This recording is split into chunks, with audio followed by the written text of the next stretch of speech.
my job is not to create a product anymore. My job is to create a team that is going to create the product. So you need to be ready to be less focused on the product and more focused on building the teams that build the product. Hey everyone, welcome back to the SaaS Revolution Show, brought to you by SaaStock, the conference that helps SaaS companies get traction, growth and scale. I'm your host Alex Theuma, and I'll be looking at what it really takes to build and grow a SaaS company today, and how founders and entrepreneurs stay healthy on the journey. Now on with the show.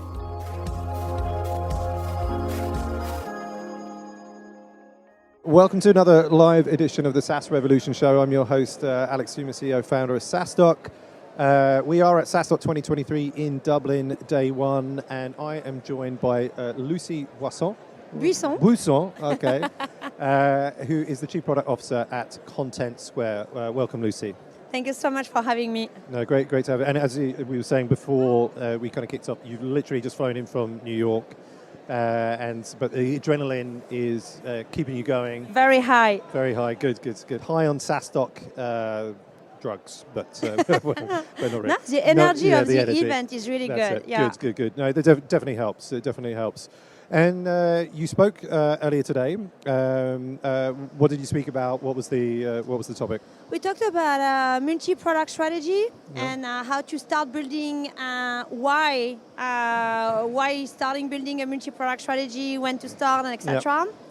And I think one of the main points we were making is like multi-product strategy is maybe one of the most sustainable way you have to grow, you know? Yeah. Because if you sell to your customer, your cost of acquisition is much lower than brand new customer. And with like increased pressure on every one of us to be more profitable. And I think it's becoming a more and more interesting strategy, you know? So I guess selfish question for me, like in terms of like when do you start? Because like SaaStock, we're 8 years old. We sort of lost 2 years to COVID, but you know we're 8 years old as a business. Our main product is we're in it. The conference in Dublin.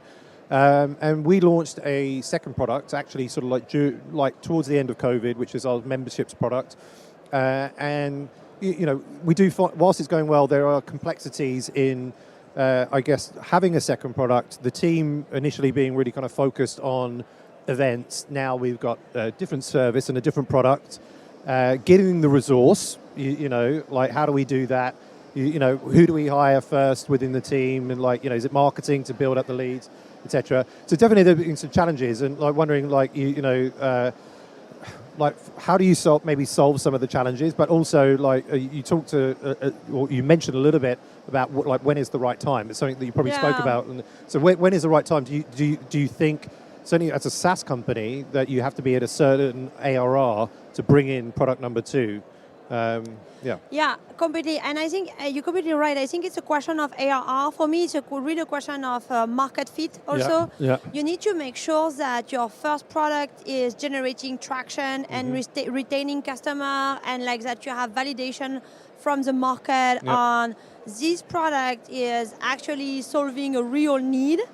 And your customer love using it and they are staying with you. Because if you try to create a second product without having proven the value on the first product, now it's like you are trying to fight on two battlegrounds at the same time, and it's too tough, you know? No, for sure. And so tell us about like, how like Contentsquare did it then.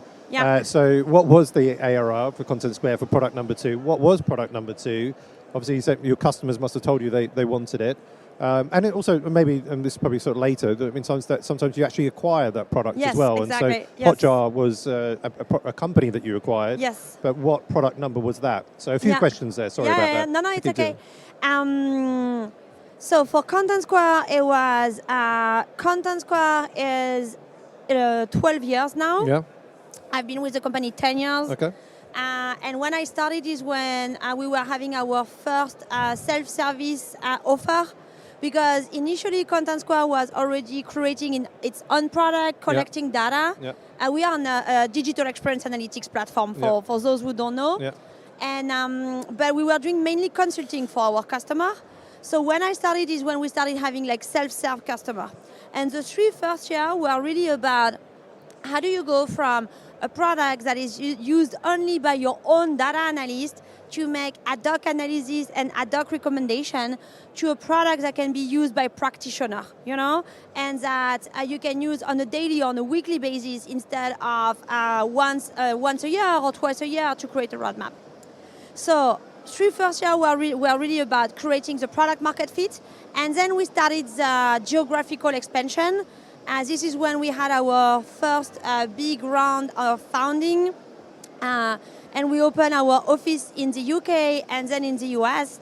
And the second product came from that geographical expansion, because when we arrived in the US, we realized that the market has been educated a bit differently, and that the use case that we've been developing in France and in Europe were not the same in the US, on our side, it was more about journey mapping and heat mapping to understand where your customers are interacting. And in the US, it was much more around identifying errors, identifying performance issues, so more on the technical side, So we started to develop this new product, and it was pretty interesting because US-based competition was more advanced than us on those new use cases, but we were much more advanced than them on what were our initial use cases. So then it goes back to a question you asked me a little bit later, which is how do you create the right focus in order to develop those new use cases? And also, how do you create the right expertise, right? Because for us, it's the same than for you. It's not the same skills you need to produce a podcast and to produce an event and to create a membership, right? Yeah, sure.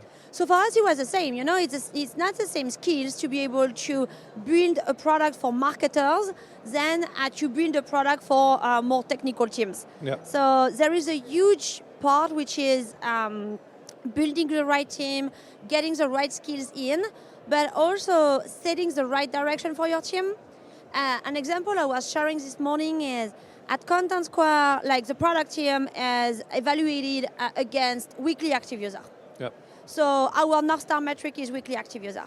And if you say to the team, tell me about the best opportunity to improve weekly active user, most of the things they're going to do is on your product number 1, because this is where you have the most user, and so this is where you have the biggest potential of growth. So if you want them to focus on new use case, it's not rocket science, but you have to tell them, I want you to grow weekly active user for this specific persona. So in our case, I want to have more weekly active user in the tech team. I don't care about growing the marketing weekly active user. Mm-hmm. And by giving this kind of guidance, you start shifting the focus and the prioritization of the team. Do you see what I mean? Yeah, no, absolutely. And so product number 2 came in. I don't know what you can share in terms of how the company looked or the revenue line looked, but as you introduced product number 2, was there some sort of inflection point where we say, okay, we're doing 20 million a year at 20% year over year growth rate, and then all of a sudden we're doing 40, 50, we're growing faster? I think I'm going to speak directionally because I don't remember the exact number, but I would say that when we opened the UK office and the US office, we were maybe at 30 million of ARR. Then one of our first acquisition was Clicktail, which was one of our competitors. Yeah. But they were much more. They have a much bigger penetration in the US. Yeah. So we acquired them in order to increase our US penetration. Yeah. And I think at the end of that year, we were closer to 100 million. Okay. And this is when we launched the second product because we needed that product to be successful in the US. Yeah. And then the second product that is more technical, we did an acquisition with a company named Dareboost in order to buy an additional use cases that our competition were not having, So, and where I'm going with that is I think what was interesting is you can have your new products that can be a mix of things that you are organically building and things that you are acquiring, our Find and Fix product, which is the second one, half of it we did it in-house, or 70% we did it in-house, and 30% we bought. What about in terms of getting to that second product, maybe some of the biggest issues that you had and faced that you can kind of remember around that, like whether the mistakes or whatever, but that obviously have been sort of rectified since then. But what are the mistakes maybe that were made and lessons learned from that? Yeah, sure. So I think for me the biggest lesson learned is you need to start small. Mm-hmm. So when you are launching your second product, like people know you already. Like your customers, they have like a quite high expectation in terms of quality. So you are not a startup anymore. You are not a mini company anymore. Mm-hmm. So you can't afford iterating or like not having your values that is nailed with too many customers. So really important to go through an alpha, a beta, and a progressive deployment phase. So let's say in your alpha phase, you're going to have internal customer using it. And then in your beta phase, you're going to have maybe 5 or 10 customers that love innovation, they are early adopters. And what you're fixing for them is so important that if your product is not perfect, they don't care. Yeah. And you learn from them, you upgrade the product, you continue building on the product thanks to their feedback. Yeah. And once you have that validation that, yes, they would buy it and there is a real need, you start having maybe 50 or 100 customers if you're enterprise, and maybe 1,000 or 5,000 if you are like product-led growth. And you continue learning, and this time you have data to learn. And so you can validate another phase. And now you know how to pitch it, you know how to onboard your customer, and you are sure of your value, and you can go full speed on deploying your product. Obviously, I can't talk to a chief product officer without talking about AI. Right? You knew it was going to come at some point. And obviously, big theme this year and at SaaStock. With an established, I would say, mature company such as Contentsquare, how are you bringing AI, into the company? What's your way? What are the challenges that you have there, being this kind of mature company, rather than I'm building today the startup and it's just going to be AI native that you would hope? But talk to us about that. I think it's a very good question, and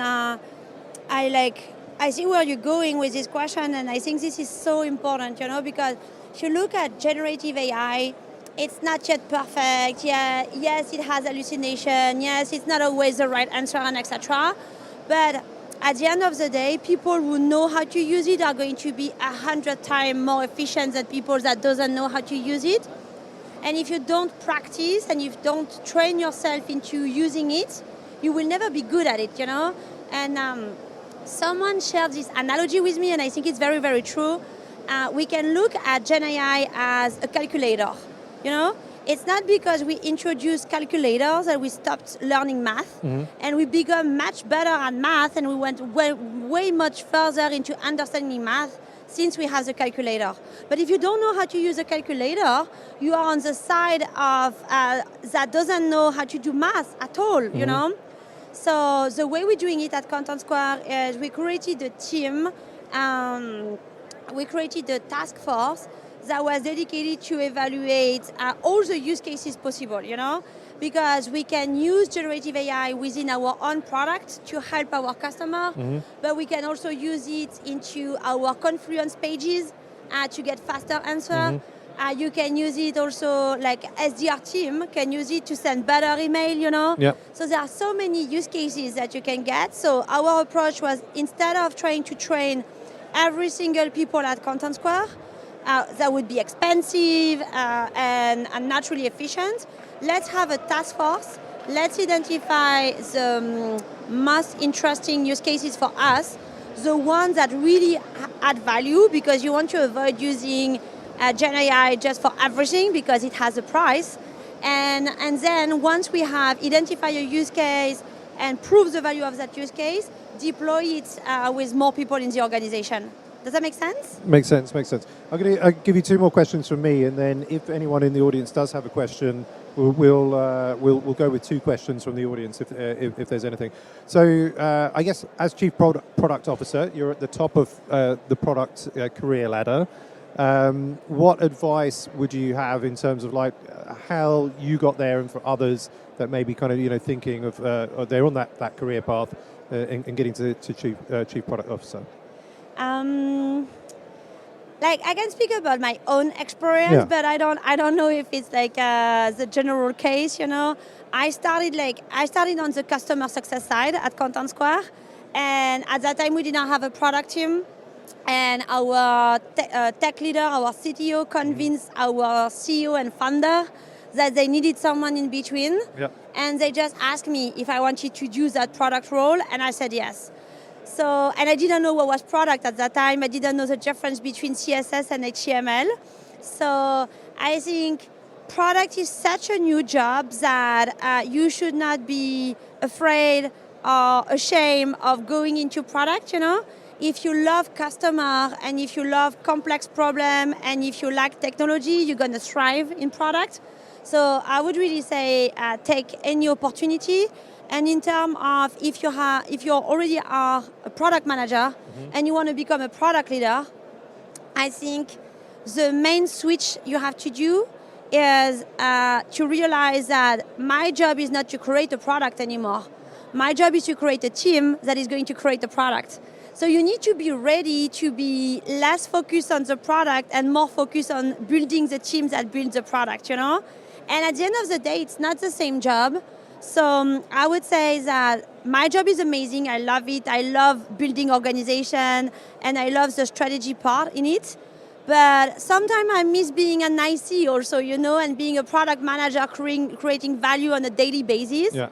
So I would say that product manager career can be amazing as an IC also, and we should not always try to reach for management position. You see what I mean? I know what you mean. Any questions for Lucie? Anyone got a specific question? Let me check. You have one at the front. I'm just going to get up. Just say your name and then your question. Oh, hi, I'm Helen. I just would love to hear your perspective on how you think product and marketing can and should work best together. So I think this is $1 million question. Now, I think this is extremely important, and we said our product at Contentsquare is to help our customer create better experience, and what we're saying is that to create better experience, you need to enable the quartet, and what we call the quartet is marketing, product, design, and tech all together. It's building on top of the product trio, because I think it's essential to have marketing into the loop. If you have a product team on one side and a marketing team on the other side, and both teams are not aligned on how to create value for customer, it's a disaster. Because if, as a customer, if you are being attracted with one value prop and then you start interacting with the product and you see another value prop, it's a nightmare. It's not efficient for the customer. It's really deceptive. So I think it's extremely important. And but it's not an easy thing to achieve. Our CMO is we come to a point where we are partner in crime, but I would say that at the beginning, because product management and marketing job are changing so much, it's really about sitting down and saying, okay, this is your scope, this is my scope, how we can collaborate. And I would say that there is no one size fit all. And it's really about sitting down with your marketing leader or your product leader and really without any ego, thinking of how we can best contribute to the company mission. Awesome. Thanks so much. I think with that, we'll come to the end of the show and the podcast. And thank you so much, Lucie. Thank you so much. For being a great guest.